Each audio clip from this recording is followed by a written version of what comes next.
Waktu saja yang menyebabkan kita harus segera mulai. Jadi kita mulai. Bismillahirrahmanirrahim. Assalamualaikum warahmatullahi wabarakatuh. Selamat siang, salam sejahtera kepada semuanya. Baik yang di rumah PAPDI dan yang berada di seluruh Indonesia. Selamat bergabung ke dalam sebuah acara webinar TKMKB, Tim Kendali Mutu Kendali Biaya, PAPDI, dan Ikatan Ahli Kesehatan Masyarakat. Saya pribadi mengucapkan terima kasih kepada PAPDI yang sudah memfasilitasi webinar ini yang luar biasa. Total peserta mendaftar, Ibu Ketua, tercatat 3.300 peserta. Jadi barangkali ini juga buat kami sesuatu yang baru dan mari kita kelola dengan baik agar keingintahuan dari 3.300 peserta dapat terpenuhi, tidak saja pada 1,5 jam kita berbicara, tapi melalui media lain. Teman-teman semua, dua pembicara ini adalah dua orang pemimpin keilmuan kita yang akan berbicara tentang herd immunity dan new normal. Jadi sesuatu yang sekarang sedang menjadi trending topik.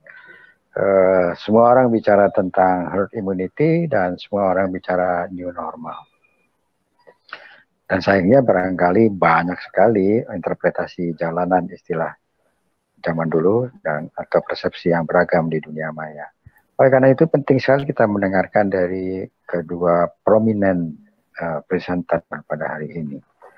Ini adalah inisiasi dari kegiatan Tim Kendali Mutu Kendali Biaya, sebuah organisasi independen perwalian dari OP Kesehatan untuk kepentingan kendali mutu kendali biaya dari jaminan kesehatan masyarakat. Ibu Ketua, Sekjen Ibu adalah orang di dalam TKMKB yang Ibu kirim untuk kemudian merumuskan bagaimana caranya JKN ini bisa dilaksanakan dengan baik dari sisi mutu dan dari sisi biaya. Terima kasih Ibu Ketua. Dan Pak Ketua ID, Bapak mengirimkan saya ke TKMKB untuk kemudian juga melihat dari sisi kesehatan masyarakat. Dan topik ini sebenarnya topik yang amat sinergistik dengan kepentingan PAPDI. Dalam bahasa yang lebih luas adalah bagi para provider kesehatan di sistem kesehatan, sistem pelayanan kesehatan. Artinya begini, ketika salah mengambil keputusan dalam PSBB, ada persepsi salah tentang herd immunity adalah sesuatu yang harus dijalankan atau bisa dijalankan, seperti di beberapa negara, maka kemudian yang akan menjadi beban tinggi adalah teman-temannya Ibu Ketua PAPDI kita, dan itu harus kita cegah. Dari sisi yakni sudah jelas bahwasanya ini ada soalan epidemiologi, ada soalan behavior, ada soalan bagaimana sistem kesehatan kemudian bisa sempurna, pandemi ini bisa hilang. Jadi ini adalah sebuah kegiatan yang bersifat interprofessional collaboration. Teman-teman di seluruh Indonesia, kegiatan ini rundown-nya adalah para prominent speaker akan bicara 20 menit saja. Pak Ibu Ketua akan bicara 20 menit, Pak Edi akan bicara 20 menit, kemudian akan terjadi tanya jawab. Saya yakin 3.300 peserta, sekarang sudah 2.000 yang sudah masuk, akan punya banyak pertanyaan. Dan ini berat sekali bagi moderator untuk kemudian compiling the questions dan kemudian crystalling untuk diberikan kepada para penyaji mana yang bisa dijawab. Jangan takut, wahai para penyaji, presentan yang kami hormati. Semua pertanyaan akan kami rekam dan kemudian kami akan kembalikan ke media sosial untuk didiskusikan lebih lanjut. Baik ini dijawab oleh kedua prominent presenter atau dalam diskusi luar acara ini. Jadi itu yang akan kita lakukan. Dari 3.300 tentu ada yang membutuhkan e-sertifikat dari para pembicara dari profesi PAPDI dan IAKMI. Kami persilahkan untuk mengirimkan emailnya sesuai dengan cara mendaftar. Tetapi ada persyaratan yaitu 50% mengikuti acara ini. Jadi setidaknya mendengarkan presentasi dari prominent speakers dan kemudian syukur-syukur kalau bisa ikut dalam tanya jawab diskusi. Tetapi agenda utama bagi kami di TKMKB, di PAPDI dan IAKMI adalah dapatkah setelah keluar dari acara ini menjadi seorang advocator yang unggul untuk kemudian bisa menghentikan pandemi di Indonesia. Pembicara pertama adalah Dr. Salih Aman Nasution, dan gelarnya banyak sekali. Kalau saya lihat panjang gelarnya lebih panjang dari namanya, Baru Nasution yang saya hormati. Pasti banyak sekali ilmunya, jadi nanti kita dengarkan. Dia akan cerita tentang herd immunity dan banyak pertanyaan di sekitar itu. Dicatat saja, jangan takut tidak akan terjawab, nanti akan kita lempar ke media sosial. Yang kedua adalah banyak sekali bertebaran tentang PSBB, relaksasi PSBB itu basisnya adalah herd immunity. Apa memang demikian? Nanti Pak Edi akan menjelaskan secara detail, dan syukur-syukur setelah acara ini ada semacam seruan nasional. Saya lihat Pak Ketua IAKMI sudah menyiapkan seruan nasional. Mungkin Ibu Ketua PAPDI juga bisa membuat seruan nasional, dan syukur-syukur kalau kemudian seruan nasional ini bisa menjadi seruan nasional yang sinergistik. Demikian intronya, saya persilakan Ibu Dr. Salih Aman Nasution untuk menjelaskan kepada kita semua. Baik, terima kasih moderator yang saya hormati, Prof. Adel Bahtiar, MPH. Assalamualaikum warahmatullahi wabarakatuh. Selamat siang para hadirin, para sejawat sekalian di seluruh Nusantara yang berkesempatan hadir pada siang hari ini. Ini masih suasana bulan Syawal, atas nama pribadi dan atas nama PAPDI, saya juga mengucapkan selamat Idul Fitri 1441 Hijriah. Para hadirin sekalian, tadi sudah diberikan pendahuluan yang yang jelas oleh Pak Adang mengenai apa topik kita pada siang hari ini. Kebetulan saya mendapatkan topik mengenai topik kita sama herd immunity, ini trending topik belakangan ini. Cuman mungkin saya mungkin sebagai seorang klinisi akan mengemukakan beberapa hal yang bisa menjadi sama-sama bahan diskusi dan bahan pemikiran kita. Nanti mungkin dari Pak Ede akan dari perspektif yang mungkin berbeda untuk menyampaikan mengenai herd immunity ini. Para hadirin sekalian, ini mungkin yang selalu kita lihat hari ke hari, peta sebaran infeksi COVID-19 di Indonesia. Ini kebetulan saya ambil 3 hari yang lalu, tanggal 26 Mei, tapi mungkin belum terlalu banyak berubah. Nah, yang ingin saya sampaikan adalah dari hari ke hari kita lihat pergerakan atau dinamisasi dari kasus yang terdeteksi, kasus yang terkonfirmasi, pasien yang dirawat, bahkan angka yang meninggal sangat bervariasi dari satu tempat ke tempat yang lain. Negara kita memang negara yang kaya, demografis dan geografisnya yang unik, dan ini tentu saja perlu handling yang khusus mungkin dibandingkan dengan negara-negara lain. Nah, hal lain yang ingin saya sampaikan adalah dari beberapa diskusi dan dari beberapa pendapat ahli, dikatakan bahwa virus atau pandemi ini mungkin akan menetap dalam jangka waktu lama.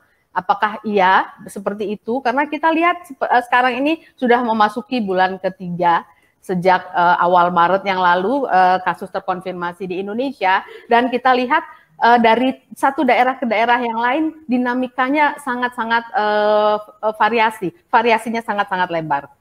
Nah, para hadirin sekalian, ini kalau ini data dari gugus tugas, ini angka nasional, data nasional, ini kasus yang terkonfirmasi, dan ini kasus yang meninggal, dan ini kasus yang sembuh.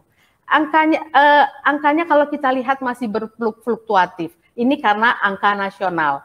Tapi kalau kita lihat daerah per daerah itu mungkin agak berbeda. Contoh, saat ini di daerah Jabodetabek sempat turun, tapi mungkin ada peningkatan lagi sedikit. Nah, di teman-teman di daerah Jawa Timur angkanya sedang meningkat. Nah, tentu saja ini handlingnya tidak 100% bisa sama. Nah, kembali lagi ke topik yang akan saya sampaikan, yaitu herd immunity. Apa itu herd immunity? Ini trending topik sekali belakangan ini, dan dengan pemahaman yang mungkin bermacam-macam. Ini ada beberapa statement yang saya ambil dari internet, dari media massa yang mengatakan berdamai dengan virus corona, ramai didiskusikan.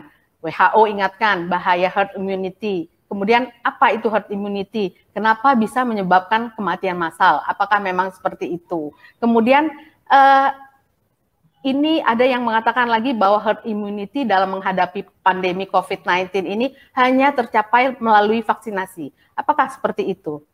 Hadirin sekalian, kalau kita lihat dasar teorinya, jadi kalau kita lihat mengenai herd immunity itu sendiri, ini sebetulnya istilahnya sudah lama. Sejak ada pandemi atau dari kondisi infeksi, keadaan infeksi yang luas. Jadi kalau dilihat ini istilah ini sebetulnya sejak tahun 1923 sudah dipergunakan. Dan kemudian pada waktu epidemi campak, ini juga dikatakan banyak anak yang imun terhadap campak pada waktu itu di Amerika. Dan kalau kita lihat di sini, angka epidemi tersebut turun sesudah ada vaksin. Nah, ini yang menjadi tanda tanya, apakah memang ini akan berakhir kalau vaksinnya sudah ada? Mungkin kita analogikan dengan kondisi yang sekarang terjadi.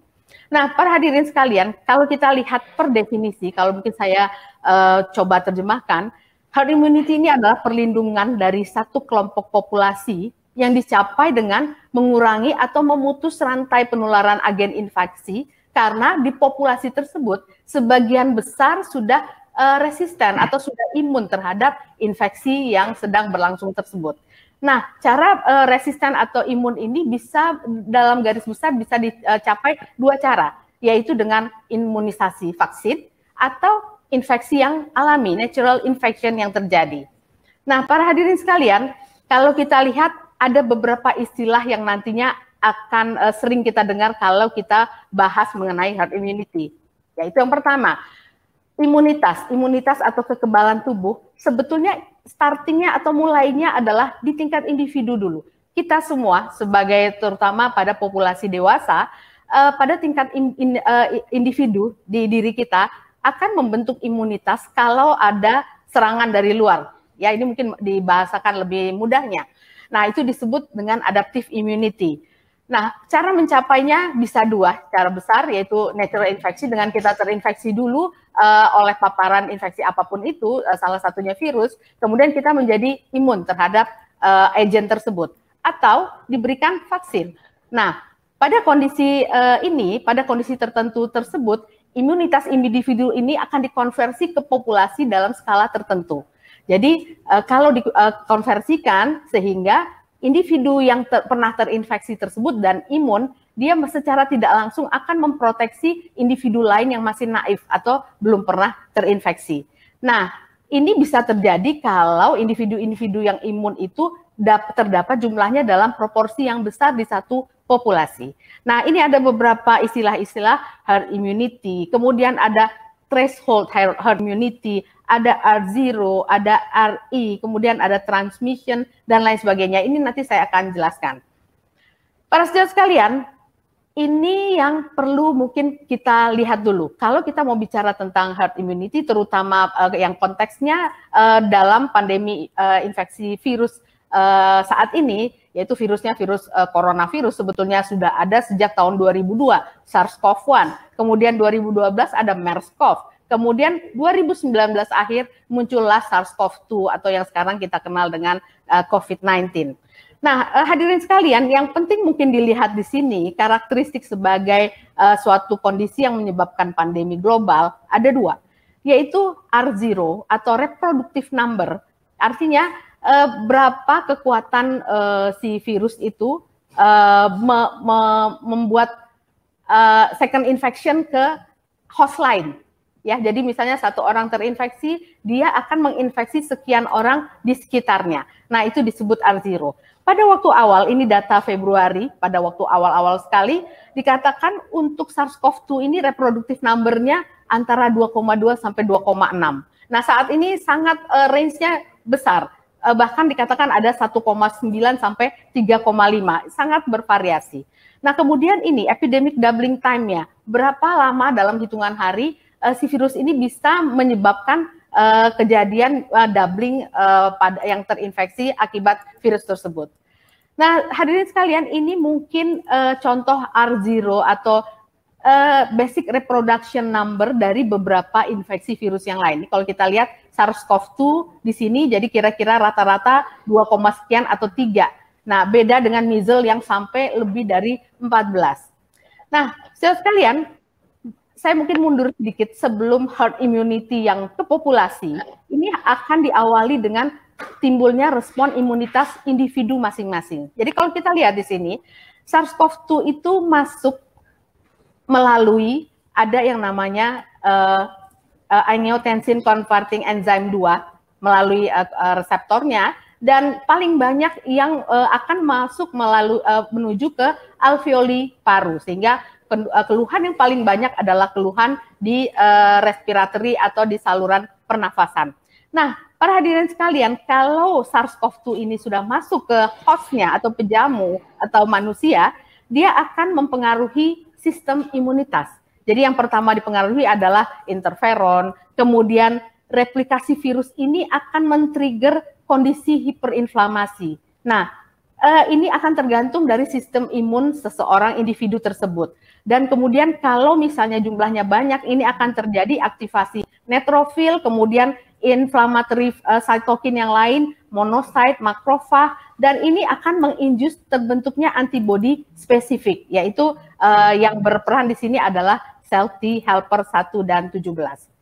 Nah, para hadirin sekalian, pada kondisi yang normal, pada seorang yang mempunyai status imun yang baik, dia akan bisa membentuk antibodi. Antibodinya bisa yang IgG yang lama, IgM yang baru, atau dua-duanya. Dan antibodi yang terbentuk ini bisa berasal dari alamiah, karena dia terinfeksi, terpapar, kemudian dia belum tentu sakit. Ya, kadang-kadang kalau kita lihat nanti, justru 80% populasi malah tidak ada gejala.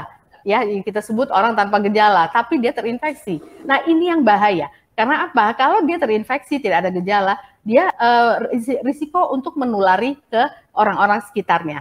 Nah, antibodi yang lain bisa didapatkan dengan imunisasi dengan vaksin. Nah, sayangnya vaksin untuk SARS-CoV-2 ini saat ini masih dalam trial di beberapa negara. Kalau nggak salah, saya termasuk di Indonesia juga ada.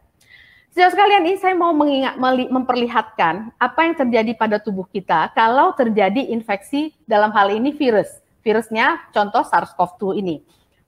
Kita lihat dulu pada populasi dengan sistem imun yang sehat.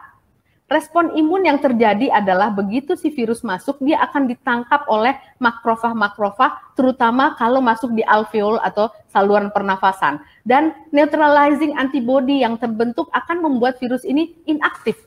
Jadi dia nggak bisa aktif, kemudian dihancurkan, kemudian tubuh membentuk antibody. Nah, ini akan terjadi pada populasi dengan sistem imun yang baik, sistem imun yang sehat. Nah, tapi jangan lupa, ada juga populasi yang mempunyai respon imun yang kurang baik. Jadi gangguan respon imun apapun penyebabnya, sehingga sel-sel makrofag, sel-sel imunitasnya tidak bisa berfungsi dengan baik. Si virusnya bukan makin dieradikasi, tapi makin replikasi. Sehingga ini akan mencetuskan yang namanya cytokine storm. Proinflamasi sel akan muncul dalam jumlah yang besar, sehingga ini yang seringkali mencetuskan kondisi seorang pasien yang terkena infeksi SARS-CoV-2 ini akan menjadi berat, bahkan kadang-kadang butuh ventilator, atau bahkan langsung mengalami kematian.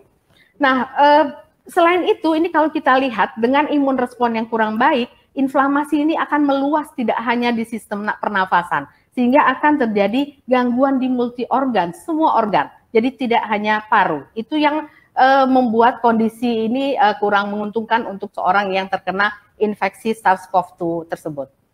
Nah, para hadirin, apa faktor-faktor yang memengaruhi herd immunity ini? Jadi tadi saya sudah sampaikan bagaimana sistem imun kita berespon kalau kita mendapatkan infeksi. Kita mulai dari imun yang individu dulu. Ada yang namanya tadi saya sampaikan basic reproductive number dari virus. Jadi R0. Jadi kalau kita lihat di sini, R0 ini sangat menentukan proporsi di populasi berapa yang harus imun sehingga terjadi herd immunity tersebut. Nah, ini sangat banyak sekali mempengaruhi. Jadi replikasi virus, kemudian virulensi, kontak, dan lain sebagainya.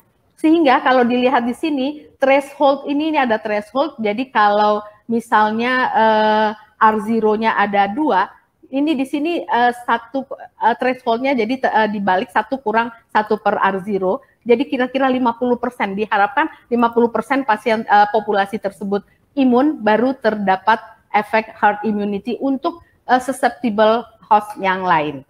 Nah, para hadirin sekalian, ini dikatakan kalau ada intervensi, yang RE ini ada intervensi, misalnya vaksin. Nah, begitu ada vaksin, angka cakupannya tinggi sekali. Walaupun R0-nya berapapun, kalau vaksinnya populasi yang imunnya 90%, bahkan R0-nya rendah sekali. Artinya hampir tidak ada transmisi virus lagi. Nah, para hadirin sekalian, ini yang kita bicarakan kalau vaksin belum ada, seperti kondisi saat ini. Apa yang terjadi? Ada 3 kelompok yang perlu kita perhatikan. Yang pertama adalah susceptible host. Susceptible ini adalah populasi atau individu yang belum pernah terinfeksi. Pada suatu saat kalau dia kena infeksi, berarti yang susceptible-nya turun, ini yang merah ini yang terinfeksi, dia naik, kemudian turun, untung-untung dia perbaikan dan akan recovery, atau dia meninggal. Nah, kalau misalnya di sini dikatakan R0-nya 5, jadi satu populasi yang terinfeksi, dia akan menginfeksi 5 orang di sekitarnya. Demikian seterusnya, sampai suatu saat akan terjadi populasi yang imun. Nah, sehingga walaupun terjadi transmisi, dia tidak bisa terinfeksi, karena populasi yang lain sudah dalam kondisi imun. Nah, ini yang perlu kita tentukan. Berapa proporsi populasi di tempat kita harus imun, baru terjadi herd immunity. Kalau secara natural infection. Ini belum ada vaksin, karena ini yang sekarang sedang kita hadapi. Nah, ini lebih jelas lagi, jadi kalau ada susceptible, kemudian dia infeksi, tentu saja susceptible-nya turun, infeksinya naik, kemudian kalau dia sembuh, nah ini yang kita harapkan, kita lihat berapa proporsinya yang dibutuhkan, tergantung dari R0 virus itu di tempat-tempat tertentu. Nah, ini mungkin contoh yang lebih enak untuk dilihat. Jadi contoh para hadirin sekalian, ini populasi yang naif atau belum terinfeksi, yang biru-biru ini. Kemudian ada satu yang infeksius, yang kena infeksi. Dan R0-nya kalau kita lihat di sini contohnya diambil ini R0-nya 4 misalnya. Jadi satu orang ini menginfeksi 4 orang. Kemudian yang kena infeksi akan menginfeksi lagi 4 orang berikutnya dan seterusnya. Suatu saat akan ada yang imun, tapi ada juga yang kalah. Yang kalah itu tidak mampu membentuk imunitas karena imunitasnya jelek atau karena ada penyakit yang lain, dia akan meninggal. Nah, kalau misalnya kapan akan terjadi herd immunity di populasi ini? Kalau kita hitung kira-kira harus 70-75% populasi ini imun, baru herd immunity-nya itu akan terbentuk untuk populasi ini. Jadi ini yang harus difahami. Artinya kalau ini proses ini berlangsung, kalau sudah banyak yang imun, ini dia gambarnya akan seperti ini. Jadi unsuccessful transmission, nggak bisa mentransmisi virus lagi atau lemah sekali. Nah, ini kita bicara kalau misalnya yang natural infection. Kalau ada vaksin lebih enak, lebih banyak proporsi yang imun lebih cepat kita dapatkan. Nah, saudara sekalian, para hadirin yang saya hormati, apa potensial masalah kesehatan kalau akibat COVID-19 ini, kalau herd immunity terjadi tanpa vaksin seperti saat ini? Yang pertama, jadi ini, kita mesti lihat demografi pasien-pasien kita selama 2 bulan terakhir. Ini banyak sejarah yang sudah kita lihat ya, ada Zika virus, flu dan lain sebagainya. Tapi kita kembali ke COVID-19. Sebelum kita lihat data di kita, ada hal-hal tadi yang saya perlu ingatkan lagi. Jadi ini yang R0, ini adalah threshold dari immunity. Jadi kalau R0-nya misalnya 2, threshold immunity-nya 50%. Jadi harus ada 50% orang yang imun, baru herd immunity-nya terjadi. Nah, ini adalah angka threshold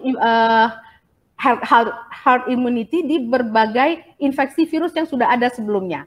Dan ini yang menarik adalah di beberapa negara. Kalau tidak salah ada 20 negara, dan kita lihat di sini angka kematian akibat terjadi herd immunity yang sudah terjadi di beberapa negara. Jadi kalau kita lihat di sini, nah sayangnya di sini mereka ada yang berpengaruh juga, yaitu IFR. IFR itu adalah infection fatality rate. Nah ini yang sulit, karena infection fatality rate ini screeningnya harus besar, harus luas, sehingga tidak hanya pasien atau populasi yang bergejala saja. Jadi ada yang OTG, orang tanpa gejala, tapi dia berpotensi untuk menularkan, ini harusnya dilihat. Tapi sayangnya data di kita sepertinya belum ada. Nah hadirin sekalian, ini kita lihat data di Indonesia. Kalau ini dari jenis kelamin, laki-laki selalu lebih banyak, apakah dari yang positif, dari yang dirawat, dari yang sembuh, bahkan dari yang meninggal. Nah kalau ini dari kelompok usia, nah ini menarik. Kelompok usia yang positif, yang dirawat, isolasi, yang sembuh, dan yang meninggal. Kita bisa lihat di sini, pada yang positif, dirawat, isolasi, dan sembuh, usia di atas 60 paling rendah. Tapi begitu yang meninggal, usia di atas 60 paling tinggi. Kebetulan hari ini adalah hari lansia. Jadi dengan melihat ini kita harus sama-sama melindungi lansia-lansia di Indonesia. Hadirin sekalian, ini mungkin saya lebih detail lagi. Untuk pasien-pasien yang positif, ini kita lihat yang paling banyak positif itu di kategori usia produktif. Mungkin karena mobilitas mereka yang paling tinggi di antara yang lain. Jadi kalau dilihat usia 31 sampai 45, usia 46 sampai 59 itu populasi yang paling tinggi positif dari hasil terkonfirmasi COVID-19. Dan yang lebih dari 60 hanya sedikit. Tapi begitu kita lihat angka meninggal, yang ini tinggi. Ya, tapi satu hal, kita mesti lihat lebih jeli lagi, di populasi usia produktif, yaitu antara 3145 dan 4659, ini kalau dijumlah hampir sama. Artinya apa? Hati-hati, di angka di usia di bawah 60 juga sebetulnya cukup tinggi. Nah, apa yang mempengaruhi? Ini kalau kita lihat, hati-hati pada populasi rentan. Usia pasti rentan, usia lanjut, semua kapasitas fungsional pasti lebih turun. Reserve capacity juga pasti menurun. Yang kedua, jangan lupa populasi dengan komorbiditas, yaitu penyakit penyerta. Apa penyakit penyerta yang banyak? Kalau dilihat dari angka yang terkonfirmasi COVID-19, penyakit penyerta yang paling banyak adalah hipertensi. Yang kedua diabetes, yang ketiga penyakit jantung, penyakit paru kronik, gangguan saluran nafas lain, penyakit ginjal, asma, kanker, TBC, penyakit hati, dan gangguan imun. Nah, para hadirin sekalian, jangan lupa pasien hipertensi tidak hanya pada usia tua saat ini. Dekade penderita hipertensi bahkan sudah dekade yang 20-30 tahun. Nah, ini kita perlu hati-hati, jangan sampai nanti populasi-populasi usia produktif tersebut terkena bagian yang kalah dalam pembentukan imunitas individunya. Karena mereka termasuk rentan, karena ada penyakit penyerta.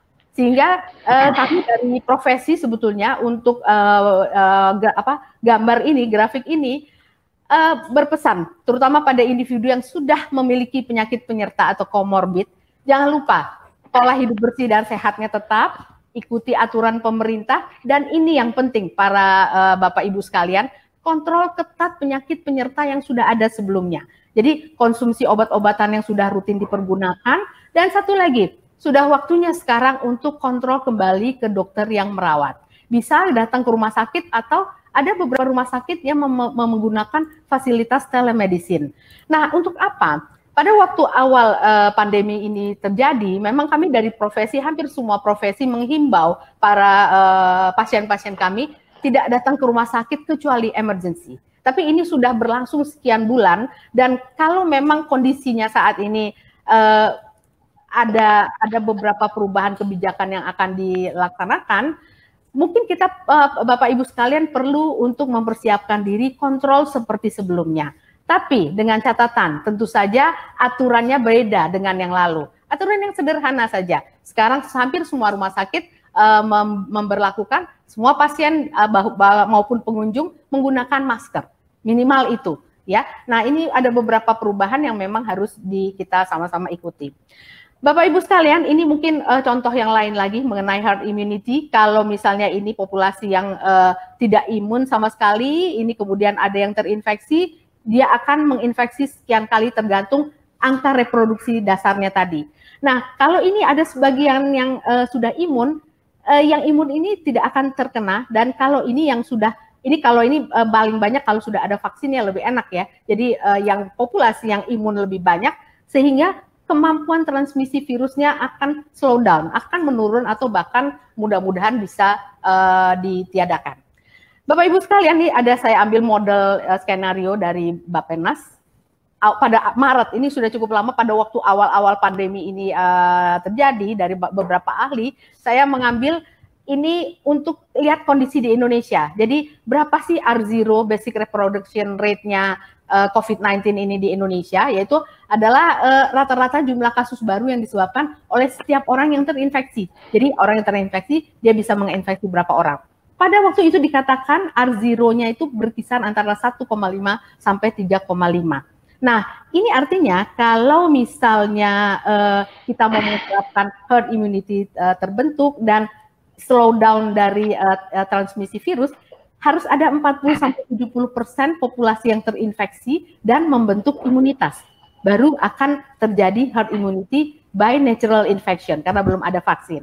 Nah, kemudian ini akan bisa dikurangi dengan cara proporsi populasi yang rentan terhadap infeksi ini harus dihindari, harus menghindari kontak, kemudian betul-betul ini dijaga supaya tidak, karena imunitasnya tidak baik. Jadi tidak bisa kita harapkan terbentuk immunity by natural infection. Nah, kemudian bagaimana untuk meningkatkan imunitas populasi? Vaksin pasti, tapi ini kan belum tersedia. Yang kedua, imunitas setelah terinfeksi tadi, jadi natural infection lagi. Nah, Bapak Ibu sekalian, ini contohnya, kalau R0-nya 2, ini 1 menginfeksi 2, menjadi 4, dan lain sebagainya, dan seterusnya. Ini saya ingin sampaikan juga bahwa kalau kita lihat dari secara sifat virus, sifat dari transmisi virus dan sebagainya, yang terlihat di sini yang harus jadi perhatian adalah perkiraan jumlah kasus dan yang terinfeksi. Kalau ini semua yang terinfeksi, yang bergejala itu hanya sebagian kecil. Yang hampir 90% justru tidak ada gejala, ataupun kalau ada gejala ringan, sehingga mungkin tidak perlu perawatan, hanya isolasi mandiri. Apa artinya? Yang 86% ini risiko untuk menularkannya besar. Tapi sebaliknya, yang 86% ini kalau memang potensi imunnya baik, mereka akan membantu untuk membentuk terjadinya herd immunity dalam populasi. Jadi itu yang perlu kita pertimbangkan. Nah, ini hadirin sekalian, ini perbandingan R0 dari ini COVID-19, angkanya cukup tinggi, sampai range-nya bahkan ada yang lebih dari 3 dibandingkan dengan virus influenza dan Ebola.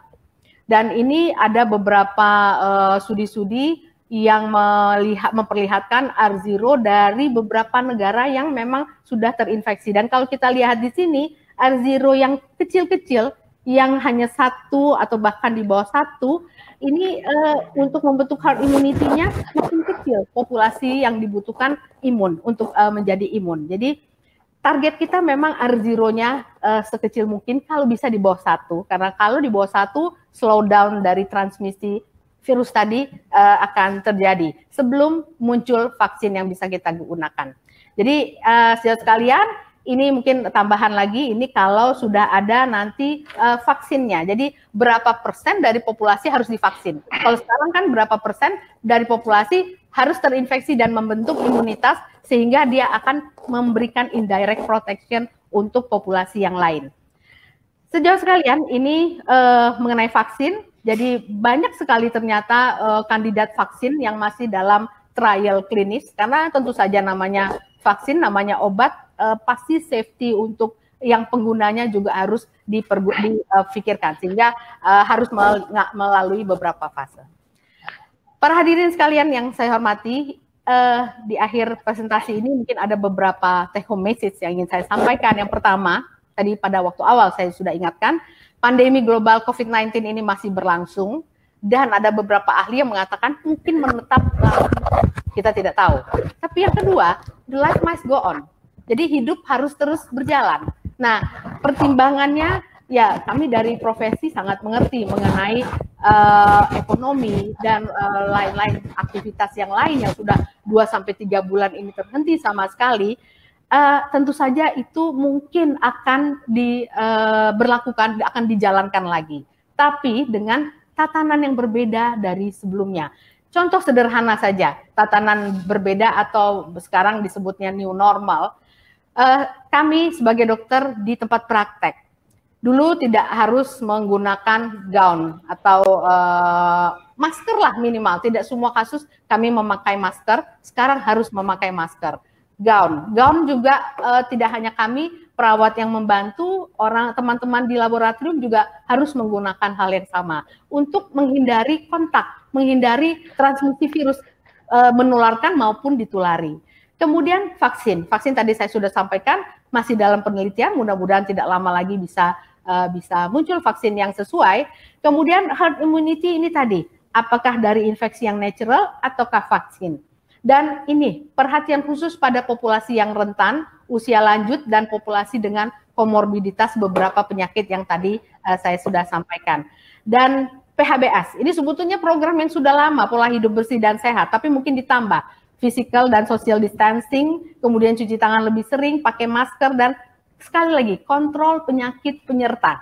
Dan mungkin saya tambahkan sedikit, yang masih merokok stop, karena rokok dan obesitas juga akan memperburuk kondisi infeksi COVID-19 ini.